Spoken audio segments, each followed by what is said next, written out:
Welcome Improvement Gang. Today we're gonna go over the book summary of Never Split the Difference by Chris Voss. This book is going to make you a master negotiator, so I highly recommend that you go check it out. And why do you want to do that? Well, because with family, with relationships, with friends, with anyone out there, with salesmen, you're going to have to be very persuasive. If you're pitching a deal, if you're pitching an idea, if you're trying to motivate people to do something because it's going to make the world a better place, you have to ensure that you are very persuasive. Trust me, in every single part of your life, you're going to be persuaded, or you're going to be the one that persuades people. My name is Mibar Zagoya, and I want to let you know that this book video is just going to be a summary of the main ideas. I don't want you to think that this video is a chapter by chapter summary when it is not. I want to let you know that I also made another playlist. Go check it out. I'll put it on the cards maybe. And also, if you like this type of content, make sure that you hit that like button, because the YouTube algorithm will ensure that you receive these kind of videos. Anyway, let's get back to the video. Number one, be a good listener. If you are not a good listener, you have to invest time on making sure that you have the right habits to become a good listener. And it does sound a little counterintuitive, but I want you to know that becoming a good listener is going to give you an advantage in the battlefield.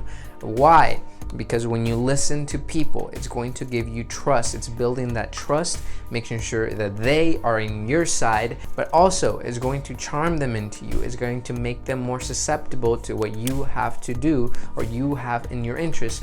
This also gives you a very powerful advantage in the fact that they are the ones spitting out the information you can use for your advantage, for their disadvantage, for you to reach your goal. And I'm not trying to say that you need to be very manipulative, but I do want to let you know that becoming a good listener is going to be very crucial, because if you don't know what they want, how in the heck are you going to persuade them if you don't even know what they want? So make sure you don't just hear the sounds coming out of their mouth. People just space out during talks, and it is a no bueno. You're going to just let the things go in and out another ear, right?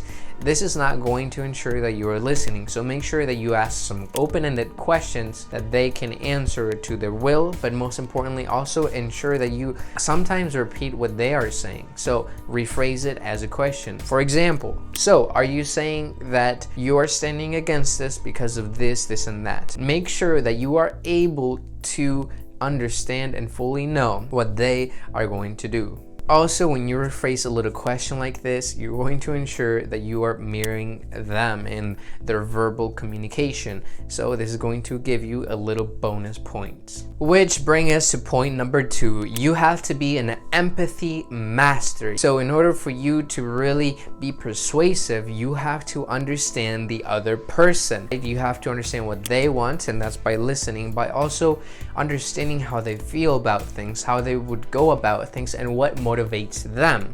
This is going to give you a crucial advantage, and there are multiple ways that you can do this. One is mirroring. Mirror people quite literally in their body behavior. If they have this, for example, you start doing that.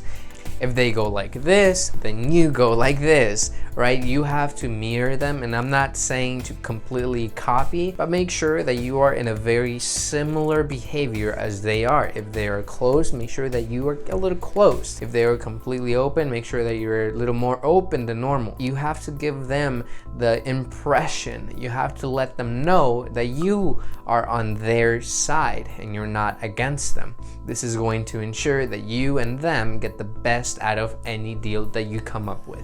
And this is going to raise you to the questions of, if they say no, and this is an emotional struggle, of course, if they say no to whatever you pitched, this is kind of what you want, because when they say no, they're clearly revealing themselves and telling you what they don't want. So if they say no to your pitch, ask them why not? And then you're going to learn what motivates them. Also ask them this, and it's going to be very powerful. How can I make it a yes? And then they're going to start to really spit themselves out, reveal their true colors, and you're going to take that to the best of advantages to negotiate like a boss. And yes, it's going to be very counterintuitive what I'm about to say, but you have to negotiate not with logic. For the most part, we're pretty illogical in a lot of the ways that we go about our day. So you have to negotiate with emotions. Find what makes them tick. The deal does not have to be fair.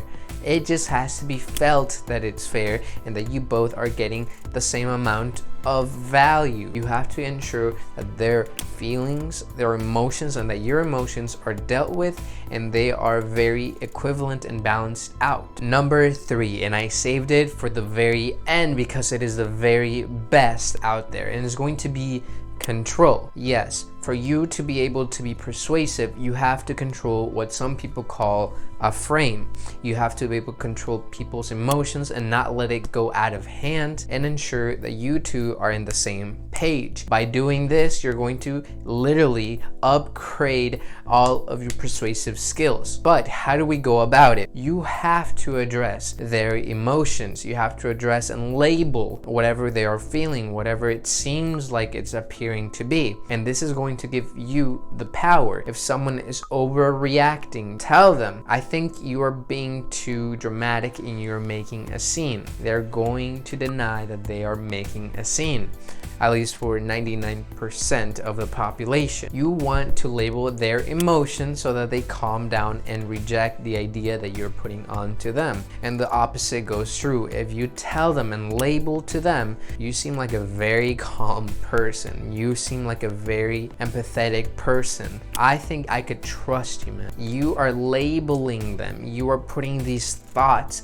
and they are going to conform to that. People conform to the roles that they are given. So ensure that you tell them what they should be and you're going to have the upper hand in this negotiation. And here are some more examples. It seems that this makes you very upset. It kind of sounds like you're accusing me of a scammer. It looks like you have had enough of this, right? It seems that this really makes you happy. I feel I could trust everything to you, man, and ensure that people are conforming to that. Little do a lot of people know that they are actually going to conform what you tell them, because they like to keep this image of themselves that is the most positive, appealing, and appealing to their ego for the best. And the last one is going to be for you to have massive amounts of confidence. The one that has the most confidence is going to wield the most power in almost every situation. Make sure that you are able to have this confidence. Not only does confidence bring a lot of frame control that you need to be persuasive, it also gives you a lot of perks like being more charismatic, more attractive to the other person. It's going to be very advantageous for you to really start to learn being confident. And for that reason, shameless plug, I'm gonna give you a link to the video I did on how to boost your confidence and ensure that you are able to conquer whatever you're trying to be persuasive about. And don't forget to smash that like button and ensure that you tell me in the comments what are your best tactics to be persuasive to people. Anyway, thank you for watching. Did it work? Anyway, no.